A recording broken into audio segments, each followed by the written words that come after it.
नमस्कार साथियों, स्वागत है आपका एग्जाम ऑब्जेक्टिव पर। मैं हूं विकास और आप हैं मेरे साथ। आज झारखंड की जनजाति के बारे में पढ़ने के लिए, इससे पहले हम झारखंड की संथाल जनजाति के बारे में पढ़ चुके हैं। आज हमें दूसरा जनजाति के बारे में पढ़ना है, उरांव जनजाति के बारे में।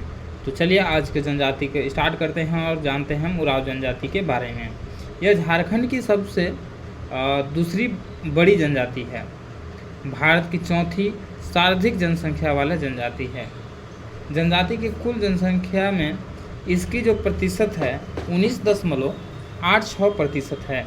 इसका सर्वाधिक संकेंद्रण दक्षिण छोटा नागपुर एवं पलामू प्रमंडल में है।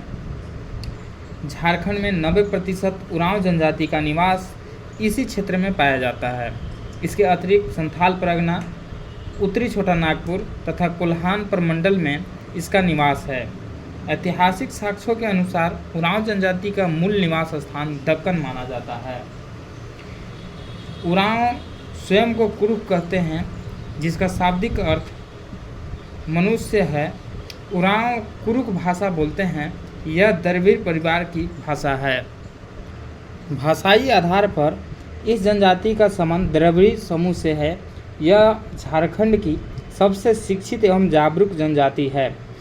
यही कारण है कि झारखंड की जनजाति में सर्वाधिक विकास उरांव जनजाति में हुआ है।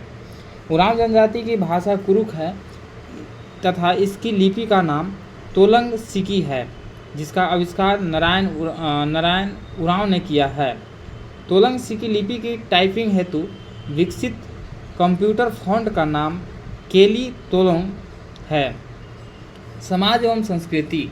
उरांव जनजाति का प्रथम वैज्ञानिक अध्ययन शरद चंद्र राय ने किया तथा इसके अनुसार उरांव जनजाति में 68 गोत्र पाए जाते हैं। उरांव जनजाति का मुख्यतः 14 गोत्र किली में विभक्त हैं। 14 गोत्र इस प्रकार हैं: किस्कोपटा, किरकेट्टा, खाखा, गाड़ी तीगा, तिरकी, बेक, मिंच, बाड़ला बड़ा, किंडो, खलखो, लकड़ा, बरवा, कुजूर, मुजनी, खोया, खेस, एक्का, कच्छप, टोप्पो, बखला, तारा, रुंडा, ये सब हैं। इनमें गोदना का प्रथा प्रचलित है। महिलाओं में गोदना का अधिक महत्व प्रदान किया जाता है। उरांव जनजाति में समगोत्रीय विवाह निषिद्ध हैं। इस जनजाति में आयोजित विवाह सर्वाधिक प्रचलित है, जिसमें वर पक्ष को वधु मूल्य देना पड़ता है। इन जनजाति में सेवा विवाह की प्रथा प्रचलित है, जिसके अंतर्गत भावी वर कुछ समय तक भावी वधु के परिवार को सेवा करता है। इस जनजाति में विधवा विवाह का भी प्रचलन है।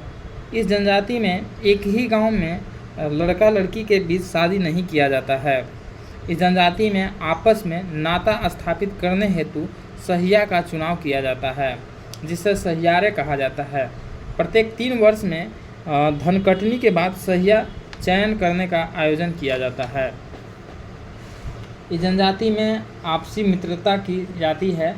लड़की इस प्रकार बने मित्र को गोई या करमडर तथा लड़के लार या संगी कहते हैं। विवाह के उपरांत लड़के की पत्नियां आपस में एक दूसरे के लरिन या संगनी बुलाती हैं। इस जनजाति में परिवार की संपत्ति पर केवल पुरुषों का अधिकार होता है। इनका सामाजिक व्यवस्था में संबंध विभिन्न नामकरण है। युवा गृह को धुमकुरिया कहा जाता है। पंचायत को पंचेरा कहा जाता है। ग्राम प्रधान को महतो या मुखिया कहा जाता है और नाच का मैदान को अखड़ा कहा जाता है। धार्मिक प्रमुख जो होता है वो पाहन होता है। इस जनजाति में त्यौहार के समय पुरुषों द्वारा पहना जाने वाला वस्त्र किरया कहलाता है तथा महिलाओं द्वारा पहना जाने वाला खनरिया कहा जाता है। उरांव जनजाति पितृसत्तात्मक तथा पितृय वंश है। उरांव जनजाति के प्रमुख नृत्य को यदुर कहते हैं। उरांव जनजाति के लोग प्रत्येक वर्ष वैशाख में बीसू सेंद्रा, फागुन में फागु सेंद्रा तथा वर्षा ऋतु में आरंभ होने पर जेठ शिकार करते हैं। उरांव द्वारा किए जाने वाला औपचारिक शिकार को दोहरा शिकार कहा जाता है। उरांव जनजाति के वर्ष का प्रारंभ नवंबर दिसंबर में धनकटनी के बाद होता है। इस जनजाति का प्रमुख त्यौहार कर्मा भादो माह में शुक्ल पक्ष की एकादशी को सरहुल खदी, चैत माह के शुक्ल पक्षी के तृतीया को जतरा, जेठ अगहन व कार्तिक महीने के धर्मेश देवता के समान में सोहराय, कार्तिक अमावस्या को पशुओं के समान में फागुन पर्व, फागुन माह के होली के स्वरूप आदि मनाया जाता है। इनका आर्थिक व्यवस्था देखते हैं। यह जनजाति अस्थायी कृषक बन गई है। प्रारंभ में छोटा नागपुर क्षेत्र में आने के बाद उरांव जनजाति ने जंगलों के साफ करके कृषि कार्य करना प्रारंभ किया। ऐसे उरांव को भूंयहर कहा गया तथा इनकी भूमि को भूंयहरी भूमि तथा गांव के भूंयहर गांव कहा गया। बाद में आने वाले उरांव ने रैयत या जेठ रैयत कहा गया। उरांव में पसरी नामक एक विशेष प्रथा पाई जाती है, जिसका अंतर्गत आपस में मेहनत का विनिमय किया जाता है या किसी को हल बैल देकर उसे खेत को जोतने व कोड़ने में सहायता ली जाती है। इस जनजाति का प्रमुख भोजन चावल, जंगली पक्षी तथा फल है। यह जनजाति बंदर का मांस नहीं खाता है। हड़िया इनका प्रिय पेय पदार्थ है। धार्मिक व्यवस्था। उरांव जनजाति का प्रमुख देवता धर्मेश या धर्मी हैं, जिन्हें जीवन तथा प्रकाश देने का सूर्य के समान माना जाता है। उरांव जनजाति के प्रमुख देवी देवता मारंग बुरु ये पहाड़ देवता होते हैं। ठाकुर देव ये ग्राम देवता होते हैं। डिहवार ये सीमांत देवता होते हैं। पुरोजत्मा ये कुल देवता होते हैं। इस जनजाति में फसल की रोपनी के समय भोलवा पूजा तथा गांव की कल्याण के लिए वर्ष में एक बार गोरिया पूजा का आयोजन किया जाता है। उरांव गांव का धार्मिक प्रधान पाहन तथा उसके सहयोगी पुजार कहलाता है। गांव का मुख्य पूजा स्थल सरना कहलाता है। इसके पूर्वजों की आत्मा की निवास स्थान को शासन कहते हैं। इस जनजाति में जनवरी में हरबोड़ा संस्कार का आयोजन किया जाता है, जिसमें साल भर में मेरे गोत्र के सभी लोगों की हड़िया को नदी में निक्षेपित किया जाता है। इसे गोत्री खुदी कहा जाता है। मान्यता है कि हड़बोरा संस्कार के बाद इसकी आत्मा पूर्वजों की आत्मा से मिलती है, जिसे कोहा बेंजा कहा जाता है। उरांव तांत्रिक एवं जादुई विद्या में विश्वास करते हैं। इस जनजाति में जादू टोना करने वाले व्यक्ति को माटी कहा जाता है। उरांव जनजाति में शवों को सामान्यतः दाह संस्कार किया जाता है। ईसाई उरांव के शव को अनिवार्यतः दफनाया जाता है तथा इनके सभी कार्यक्रम ईसाई धर्म के अनुसार किए जाते हैं। अगला है धूमकुरिया। अच्छा, धूमकुरिया क्या होता है इसके बारे में समझ लेते हैं। धूमकुरिया अथवा धूमकुरिया एक युवागिरी है, जिसमें युवक युवतियों के जनजातीय रीति रिवाज एवं परंपरा का प्रशिक्षण दिया जाता है। इसमें 10-11 वर्ष की आयु में प्रवेश मिलता है तथा विवाह होते ही इनकी सदस्यता समाप्त हो जाती है। धूमकुरिया में प्रायः सरहुल के समय 3 वर्ष में एक बार प्रवेश मिलता है। इसके लिए एक दीक्षा समारोह का आयोजन किया जाता है। धूमकुरिया में प्रवेश पाने वाले सदस्य के 3 श्रेणी होती हैं। पूना जोखर प्रवेश करने वाले नए सदस्य, मांझ जोखर 3 वर्ष बाद तथा कोहर जोखर। इसमें युवक के लिए खोंज एड़पा तथा युक्ति के लिए पेल एड़पा नामक अलग अलग प्रबंधन होता है। जोख का अर्थ है कुंवारा होना। जोख एड़पा को धांगर कड़िया भी कहा जाता है, जिसके मुखिया को धांगर या महतो कहते हैं। इसके सहायक को कोतवार कहा जाता है। पेल एड़पा में की देखभाल करने वाली महिला को बड़की धांगरीन कहा जाता है। धुमकुरिया के अधिकारियों को 3 वर्ष पर बदल दिया जाता है। इसके लिए मुखिया हंडिया पीना नामक एक समारोह का आयोजन किया जाता है। अगला जो है हमारा जनजाति वो है मुंडा जनजाति। यह रहा हमारा उरांव जनजाति के बारे में। अब हम पढ़ेंगे मुंडा जनजाति के बारे में। मुंडा, इसका महत्वपूर्ण बात यह है कि इस जनजाति को कोल के नाम से भी जाना जाता है। मुंडा झारखंड की तीसरी सर्वाधिक जनसंख्या वाली जनजाति है। जनजातियों की कुल जनसंख्या में इसका प्रतिशत 14.22% है। मुंडा शब्द का सामान्य अर्थ विशिष्ट व्यक्ति तथा विशिष्ट अर्थ गांव का राजनीतिक प्रमुख होता है। मुंडा जनजाति का संबंध प्रोटो स्टाइल प्रजाति से है। मुंडा लोग मुंडारी भाषा का प्रयोग करते हैं तथा भाषाई विशेषताओं के आधार पर इनका संबंध ऑस्ट्रोएशियाटिक भाषा परिवार से है। मुंडा स्वयं को होड़ोको तथा अपनी भाषा को होड़ो जागर कहते हैं। मुंडा जनजाति परंपरागत रूप से एक जगह से दूसरी जगह पर प्रवास करती रही है।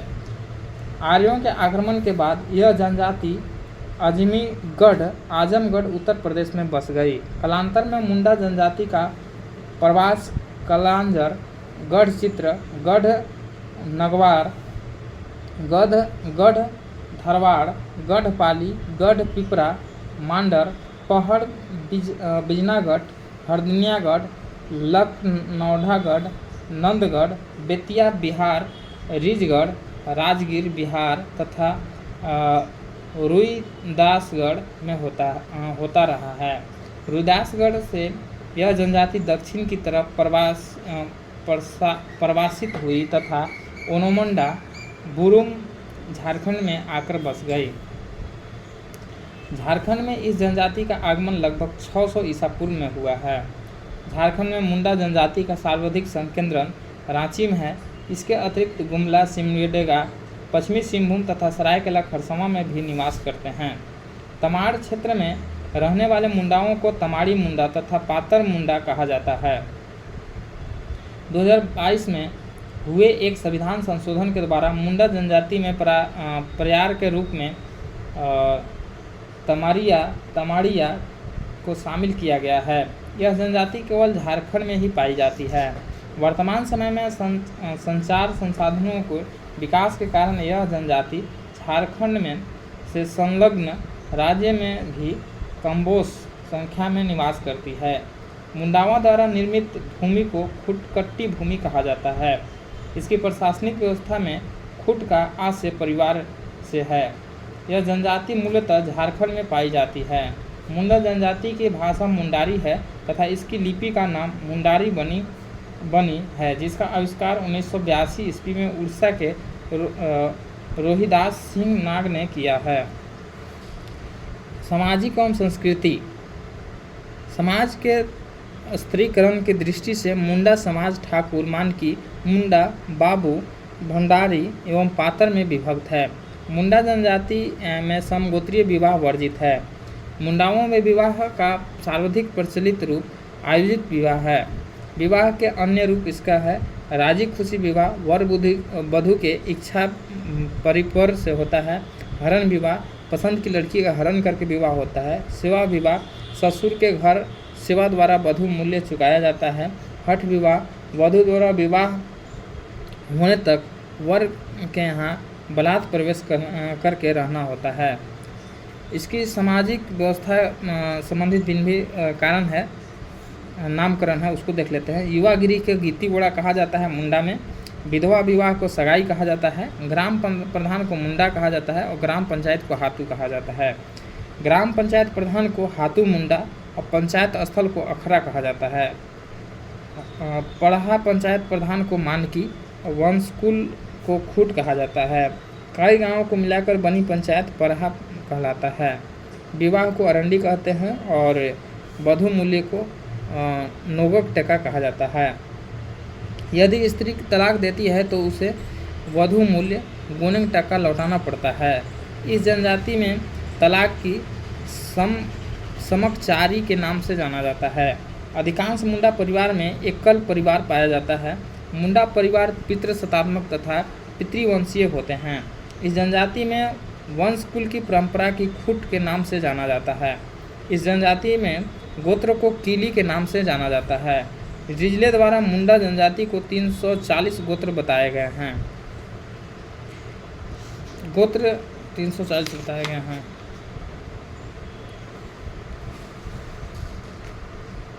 सोमा सिंह मुंडा ने मुंडा जनजाति को 13 उपशाखाओं में विभाजित किया है, जिसमें मल्ही मुंडा तथा कंपाट मुंडा सर्व प्रमुख है।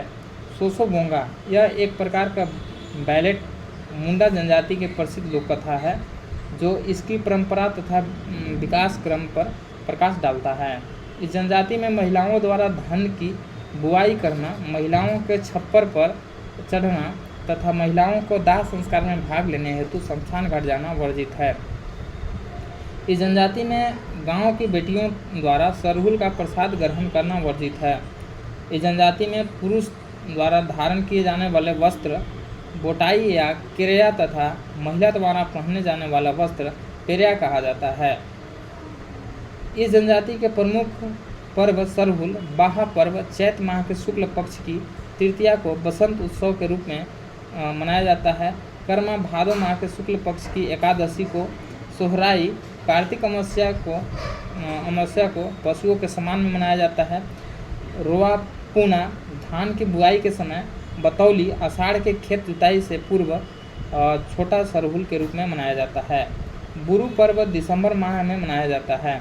मार्गे पर्व फागुन पर्व होली के समरूप जतरा जमुनवा आदि में मनाया जाता है। इसका आर्थिक व्यवस्था देख लेते हैं। मुंडा कृषि व पशुपालन करते हैं। पशु पूजा हेतु आयोजित त्यौहार को सोहराई कहा जाता है। मुंडा सभी अनुष्ठान में हड़िया एवं रान का प्रयोग करते हैं। आर्थिक उपयोगिता के आधार पर इनकी भूमि 3 प्रकार की होती है। विभिन्न प्रकार की भूमि: पंकु हमेशा उपज देने वाली भूमि होती है, नगरा औसत उपज देने वाली भूमि होती है, खिरसी बालू युक्त भूमि होती है। धार्मिक व्यवस्था में इनकी देखते हैं तो इस जनजाति में प्रमुख देवता सिंगबोंगा सूर्य के प्रतिरूप हैं। सिंगबोंगा पर मुंडाओं द्वारा सफ़ेद रंग की फूल, सफ़ेद भोग पदार्थ या सफ़ेद मुर्गे की बलि चढ़ाने की प्रचलन है। इसके अन्य प्रमुख देवी देवता हाथू बोंगा ग्राम देवता होते हैं। देसावली गांव की सबसे बड़ी देवी होती है। खुट हंकार ओड़ा बोंगा कुल देवता होते हैं। इकिर बोंगा जल देवता, बुरु बोंगा पहाड़ देवता। मुंडा पूजा स्थल को सरना कहते हैं। मुंडा गांव का धार्मिक प्रधान पाहन कहलाता है, जिसका सहायक पुजार पनभारा होता है।